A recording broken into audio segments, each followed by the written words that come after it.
Oui, monsieur le maire, la véritable question est le devenir du quartier Gambetta. Tout se passe comme si vous vous ingéniez à rendre le centre-ville inhabitable et invivable pour qu'il soit seulement visitable. Sous prétexte de crise sanitaire, la suppression autoritaire, sans concertation préalable ni préavis de la circulation motorisée sur le bas du boulevard Gambetta pour y installer une piste cyclable prétendument expérimentale, a été un grand bond en avant dans le pourrissement de la vie des Niçois. Pendant que le boulevard Gambetta voit passer de rares vélos, le trafic des véhicules à moteur s'est répandu dans les rues adjacentes, inadaptées à de tels flux. Régulièrement, les rues Châteauneuf, Glia, Verdi, le boulevard François Grosso, l'avenue des Fleurs sont complètement paralysés quand ils ne sont pas transformés en voie Matisse 10. Au terme d'une concertation conduite du 15 décembre au 20 janvier, vous vous flattez d'avoir obtenu 75% d'avis favorables à votre projet. Pourtant, sur le terrain, je n'ai pas du tout l'impression que les habitants et les commerçants du quartier Gambetta vous accordent un satisfecit. Le bilan de la concertation indique que les comités de quartier se sont exprimés. Mais quel avis ont-ils donné? À ma connaissance, la plupart sont opposés à votre projet. Leur poids ne semble pas pris en compte dans votre analyse. Ils estiment que les solutions techniques envisagées pour réguler les flux de véhicules qui génèrent nuisances et pollutions ne sont pas viables ou réalistes. La densité urbaine et la topographie de la ville ne permettent pas d'envisager sérieusement leur réalisation.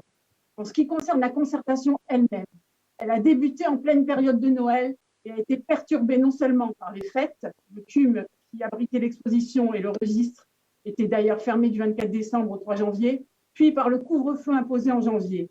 La préoccupation des Niçois n'était alors certainement pas le vélo. Le résultat, c'est que seulement 530 personnes ont valablement participé à cette concertation, alors que la pétition demandant le rétablissement de la circulation motorisée sur le boulevard Gambetta lancée par les comités de quartier recueille, aux dernières nouvelles, plus de 1400 signatures. Il aurait fallu aller au-devant de la population. Par exemple, sur le boulevard Gambetta, et non réaliser un simulacre de concertation orienté par la mairie dans un CUM fermé pendant les fêtes, au pire moment pour retenir l'attention des gens. Par son emplacement privilégié, le bas de Gambetta est caractérisé par un grand nombre de résidences secondaires ou de locations saisonnières. Supprimer les véhicules de Gambetta, c'est accélérer la fuite des habitants et condamner hors saison les commerces qui s'y trouvent. Alors certes, ce quartier sera sanctuarisé et muséifié, mais il sera mort.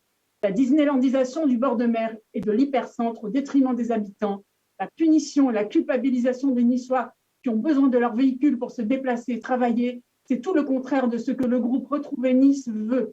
Une politique urbaine favorable et attentive aux conditions de vie réelles des habitants, tout en préservant l'authenticité, la singularité et le caractère vivant des quartiers.